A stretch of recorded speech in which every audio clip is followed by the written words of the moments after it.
So yeah, Marco Rubio is now banning the travel visas of people trying to enter the US. And I do think that it was in preparation because clearly there's going to start being blowback. And there was possibly an instance of blowback yesterday. Let's go ahead and dive into it. FBI investigating attack in Boulder, Colorado as an act of terror. Let's take a look. Breaking news about what the FBI calls a targeted terror attack in Boulder, Colorado.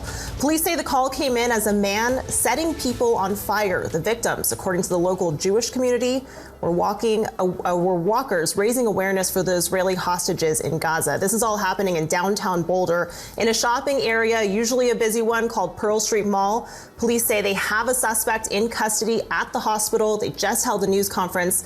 Let's go ahead and listen in. Today I'm here to give you very preliminary information about an attack that occurred here in downtown Boulder. When we arrived, we encountered multiple victims that were injured with injuries consistent with burns and other injuries. While our officers and paramedics and fire department personnel got those victims quickly to the hospital, our officers were pointed out, a suspect was pointed out to our officers on the scene. Colorado News Channel posted a story with a pride flag in the background. I thought it was an anti-LGBTQ attack based on how they framed it at first. Yeah, I thought that too. Our officers immediately encountered that suspect who was taken into custody without incident. Now, before we dive into this, I want to remind people of my position on false flag narratives, that I don't want people to put that into the chat at all.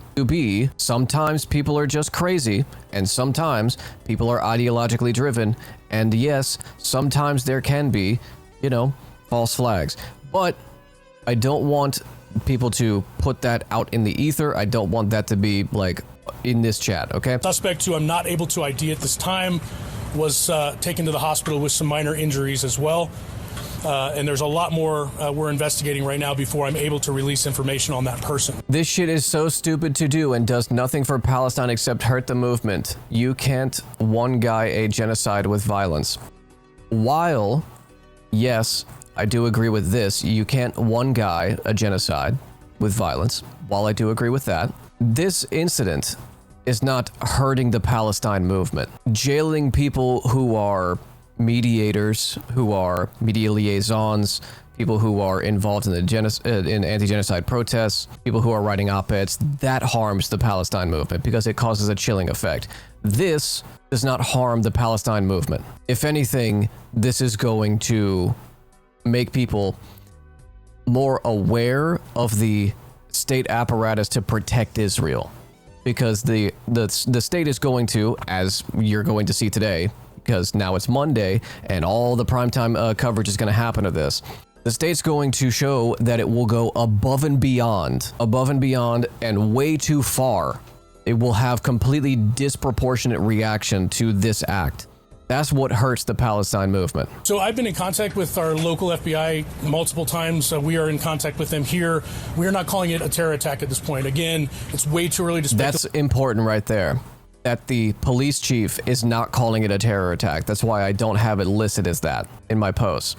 The police chief is not calling it that. The FBI, Kash Patel, immediately called it that, which leads me to believe it's not going to fit within that narrative. I saw multiple videos last night of the guy that did it, and I'm gonna be honest, I think he was wasted. A suspect is now in custody after an attack at a pedestrian mall. Is it controversial to say that this stuff can be avoided by Israel stopping the genocide, or is it a facetious analysis? No, that's just an objective reality. Like, you would not have instances of like Blowback or, lone wolf actors that have their brains broken by this if this wasn't what they are seeing in front of their eyes. Look back to the 6-year-old that was stabbed to death by his landlord, and his mother was attacked by them too. Like, they had been living with that guy for years, and even like the family said like the landlord was really nice to them. A little weird, but was nice to them. And then this happened, and he stabbed them, the kid, to death. Like, that guy had his brain broken by Hasbara. It cuts both ways. You can have your brain broken by Hasbara, or you can have your brain broken by seeing dead children on your timeline for almost 2 years. Multiple people. This incident happened as demonstrators assembled to call for the release of Israeli hostages still in Gaza. Local police said initial 911 calls indicated there was a man with a weapon and people were being set on fire.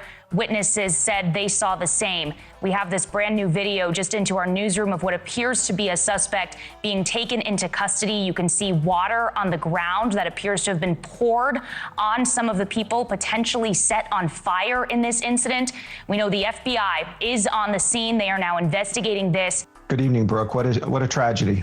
A tragedy indeed. You have a law enforcement background. Walk us through what you believe happened here, how you saw all of this play out based on what we're seeing and hearing. People on Twitter are like, how is his name Muhammad? He's white. Wow, yeah. How is a guy with the most common name in the world white? Most of the Arab Americans have nothing to do with this kind of craziness. Okay, thank you. Okay, thank God. This is important is to look at the left-leaning, the left-wing city of Boulder, Colorado. If you watch this video here on screen now, you'll see it. Oh my God. It's just, so immediately we go from like, hey, like Arab Americans don't have anything to do with this, and then go to the left-leaning city of Boulder. And to the left, and a pride flag. I don't know if that's on a private building or a government building, but you'll see a pride flag. That's the reason that the police chief is afraid to come out, because the mayor is a left-leaning mayor, and so is the governor. The governor came right out and said this is enough. My point is, when politics enters law enforcement, you start to see people get hurt. If you had open carry or concealed carry permits in that area, that man holding those two things would be asked once to drop it, twice to drop. Correct me if I'm wrong. Colorado does have open carry law, does it not? Yes, that's what I'm saying. Like, it's Colorado. It's Lauren Boebert's state.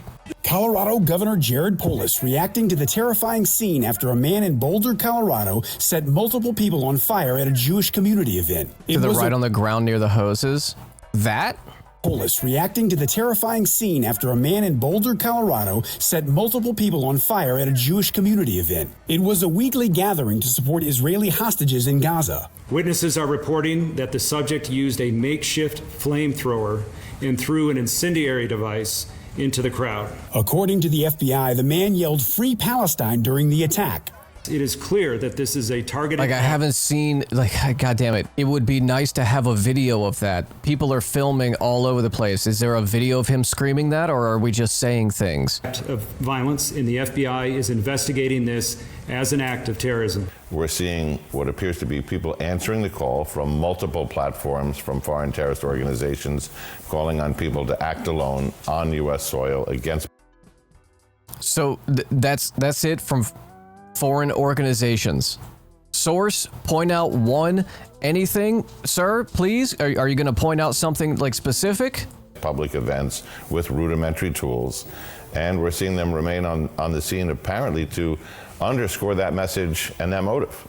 So, Andrew McCabe, how do you go about an investigation? Nothing. No sources. Don't point to anything specific. Just platforms and foreign organizations telling them to do, weirdly enough, precisely what they did. Use makeshift tools, do violence, and then remain on the scene to spread a message. Like, listen, I'm in deep. Okay, I'm hyper online, and I am, like, trying to keep up as best as I can with, all of the international organizations that are pushing back against Israel's genocide and America's, willingness to go along with it and aid it. I haven't seen any calls for it. This feels like another, a global day of jihad type thing, where it's just like a nothing message. John, this is the dilemma that's confronted the Jewish community for years, and it is getting markedly worse. The ADL clocked over 9,000 anti-Semitic incidents last. Yeah, the ADL can fucking clock my dick, okay? The ADL ain't clocking shit. Like, 9,000. Were they counting the attacks on UCLA protesters as an anti-Semitic, like terror incident? No. Yeah, the ADL is just a foreign, a foreign asset organization to protect Israel from criticism. No one has done more than the Jewish community to try to protect their institutions, their community centers, their synagogues. than the Jewish community, with organizations like the Secured Communities Network that does an amazing job in providing security assessments to Jewish communities around. Yeah, exactly, JFK Rotting. Yeah, the Jewish community in America has done a lot to protect themselves from cops. Primarily cops. Cops and neo-Nazis, which that Venn diagram is a circle. Like, yes, the Jewish community has done a lot to, ensure a culture of security, a security culture. And that's not unique to the Jewish community. I would say the religious community that has not done a lot when it comes to security is the Christian community, but we know why. But mosques, synagogues, temples, they have all gotten hate crimed, and they all take security very seriously. What is the common denominator there? What's the common denominator? And let's be real, also, black churches have a lot of security. Black churches all across the South, and really across the United States, have a fuck ton of security too. What's the common denominator there? Fucking Nazis. It's not pro-Hamas, sympathizers. Okay? It's not pro-Palestinian people. It's not anti-genocide protesters. It's neo-Nazis.